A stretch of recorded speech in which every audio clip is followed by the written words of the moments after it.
Hi friend, তোমরা সবাই কেমন আছো? আশা করি তোমরা সবাই খুব ভালো আছো আর আমিও খুব ভালো আছি। বন্ধুরা তো দেখতে পাচ্ছ রেডি হয়ে গেছি। আর আগের ভিডিওতে তোমাদেরকে বলেছিলাম যে আমি এক জায়গায় যাচ্ছি, তো তোমাদের নেক্সট ভিডিওতে দেখাবো যে আমি কোথায় যাচ্ছি না যাচ্ছি। তো চলো পুরো ভিডিওটা দেখতে থাকো, তাহলে বুঝতে পারবে। আর এদিকে আমি আর দিদি হেঁটে যাচ্ছিলাম। তো যাই হোক, তারপরে এদিকে দেখো সামনে ওই হচ্ছে মা আর বাবা যাচ্ছে, আর এদিকে দেখছিলাম সব বাচ্চাগুলো খেলছিল, বেশ ভালোই লাগছিল। দেন তারপরে এদিকে দেখো আমরা এখন টোটোতে উঠে গেছি, আর আমার দিদি পুরো গেছে ঘেমে, তাই জন্য মুখটা মুছে নিচ্ছিল। এদিকে আছে বাবা, আর ওইদিকে তো মা ছিল, আর এদিকে আছি আমি। তো দেখতেই পাচ্ছ এখন আমরা যাচ্ছি। তো যাই হোক, তারপরে এদিকে আমরা টোটো থেকে নেমে গেছি, আর এদিকে আমার মাসি মেশো বোন এসছে। এদিকে আমার মাসিকে দেখো হেঁটে কেমন আসছে। তারপরে এদিকে দেখো আমার মাসি এসে চিল্লে দিয়েছে বাবার ওপর, আর বাবা আবার মাসিকে থামাচ্ছিল। দেন আমরা উঠে গেলাম হচ্ছে অটোতে, ঠিক আছে। তো দেখতে পাচ্ছ এদিকে অটোতে উঠে গেছে, আর এদিকে আমরা দেখো তিন বোনের অবস্থা দেখো। আমি একদম সাইডে বসেছি, আর দিদির কোলে উঠেছে বোন।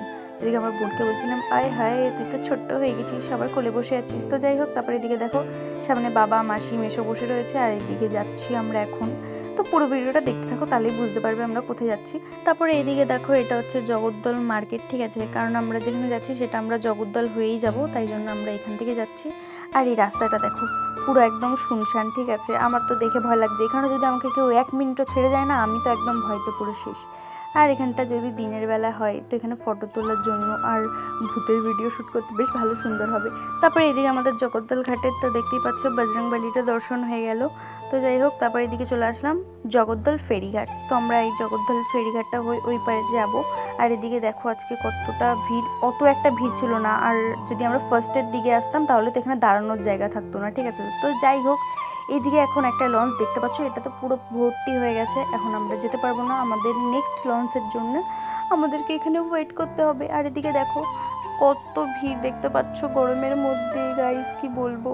আর এদিকে আমি দাঁড়িয়ে আবার একটুখানি হালকা পাতলা ক্যামেরাটা অন করে একটুখানি পোস্ট দিচ্ছিলাম, দেখছিলাম যে গরমে সব ঠিকঠাক আছে নাকি, মানে আমাকে কেমন লাগছে, ঠিক আছে। পেছনে আমার মাসি দাঁড়িয়ে রয়েছে, কি ভাবছে কে জানে। তারপরে ফাইনালি নেক্সট লঞ্চ চলে এসছে। এখন আমরা যাচ্ছি হেঁটে, ঠিক আছে। আর এদিকে দেখো আমি তো খুশির ঠেলায় দৌড়াচ্ছিলাম যে ফটাফট করে যাবো আর গিয়েই বসে পড়বো, ঠিক আছে। তো যাই হোক, এদিকে আমি আবার একটু দেখে লাইক। আর এদিকে দেখো আমার দিদি দৌড়াচ্ছে কীভাবে দেখো, মানে ও যাবে দৌড়ে গিয়ে ওখানে সিট রাখবে, ঠিক আছে। আমি বলছিলাম দিদি তুই আগে যাবি আর গিয়ে আমার জন্য বসার জন্য জায়গা রাখবি। আর এদিকে দেখো এখন লঞ্চটা পুরো ফাঁকা আছে, তো একটু পরে দেখবো এখানে দাঁড়ানোর জায়গা নেই। তারপর ওইদিকে দেখতে পাচ্ছ ওইদিকে লাইটগুলো, আমরা ওখানেই যাবো, ঠিক আছে। আর এদিকে দেখো আমার দিদি আমার জন্য জায়গাও রেখেছিলো, আর এসে আমি বসেও গেলাম, ঠিক আছে। তো দেখতেই পাচ্ছ। তারপরে তোমাদেরকে আমি বলেছিলাম দেখো লঞ্চটা একটু আগে কীরকম ফাঁকা ছিল, আর এখন দেখো মানে লোক দাঁড়ানোর জায়গা নেই, ঠিক আছে। একে তো দাঁড়ানোর জায়গা নেই, তার মধ্যে আরও লোক ঢুকাচ্ছিল। আর গরমের মধ্যে গাইস দেখতেই পাচ্ছ কত লোক। তারপরে দিকে গরমের মধ্যে একদম সিদ্ধ হতে চলে আসলো চন্দননগর, ঠিক আছে।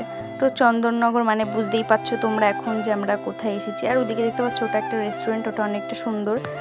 ভাবি আসবো কিন্তু আসা হয় না, যদি কোনো দিন সম্ভব হয় তো আসবো, ঠিক আছে।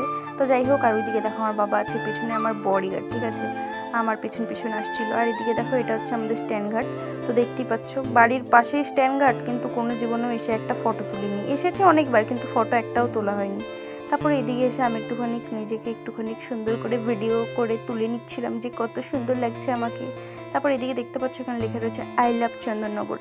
তারপর এদিকে যাই হোক এখন হেঁটে যাচ্ছি আমরা সামনের দিকে। আর ওইদিকে গ্যাস বেলুনগুলোকে দেখো কত সুন্দর লাগছে। আমি ভাবছিলাম যদি এই বেলুনগুলো আমার হাতে থাকতো আমি সব কটা উড়িয়ে দিতাম, ঠিক আছে। তারপরে এইসব ভাবতে যাচ্ছিলাম আগের দিকে। তারপরে দেখলাম যে এই বাচ্চা মেয়েটা কি সুন্দর, মানে এটা কি বলা হয় খেলা, যাই হোক সেটাই দেখাচ্ছিল, বেশ সুন্দর লাগছিল দেখতে।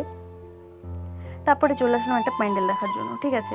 তো দেখতেই পাচ্ছ কত সুন্দর হয়েছে প্যান্ডেলটা। চলো তোমাদেরকে একটু ভালোভাবে দেখাই। তার আগে দেখো এখানে দেখতে পাচ্ছ একটা হাতি রয়েছে, এলিফ্যান্ট। আর দেখে আমার বাবা বলছিল মনে একটা ফটো তুলে দে না, আমি বললাম হ্যাঁ বাবা দাঁড়াও তুলে দিচ্ছি। তারপরে যাই হোক বাবাকে ফটো তুলে দেওয়ার পরে এদিকে দেখতে পাচ্ছ এখন আমি যাচ্ছি প্যান্ডেলের ভেতরে। তারপর এদিকে এসে মায়ের দর্শন করে নিলাম। তো দেখতে পাচ্ছ আজকে হচ্ছে দশমীর দিনকে এসেছিলাম।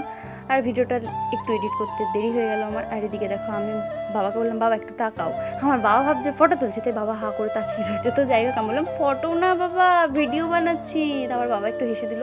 দেন তারপর এদিকে তোমাদেরকে লাইটিংটা দেখাচ্ছিলাম, দেখো কত সুন্দর।